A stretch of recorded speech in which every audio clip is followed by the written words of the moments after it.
আসসালামু আলাইকুম। বিসমিল্লাহির রহমানির রহিম। শব্দে শব্দে সূরা আল-লাহাবের ৩ নম্বর পর্ব এটি। আগের দুটি পর্বে ৬টি শব্দ পড়ানো হয়েছে। এই পর্বে আরও দুটি শব্দ শিখব। ৭ নম্বর শব্দ হচ্ছে মা।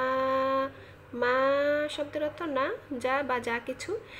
এখানে নাবোধক অর্থে ব্যবহৃত হয়েছে।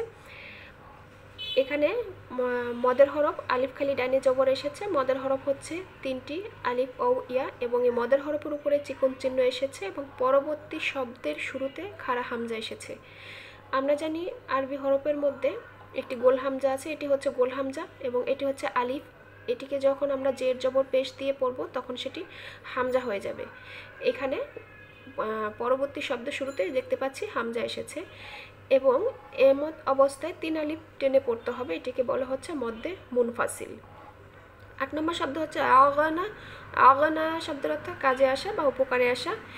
এখানে জাহারের হরফ বাতাস বন্ধ থাকবে, আর হামসের হরফে হচ্ছে বাতাস চালু থাকে। হামসের হরফ 10টি, এই 10টির উপরে সাকিন আসলে পরে সে বাতাস চালু থাকবে। বাকিগুলা হচ্ছে, বাকি 19টি হরফ হচ্ছে জাহারের হরফ না, এবং এখানে খাড়া জবর এসেছে, ১ আলিফ পরিমাণ টেনে পড়তে হবে। দুটি শব্দ যদি একত্রে দেখি, মা না, এটুকুর অর্থ হবে কাজে আসেনি।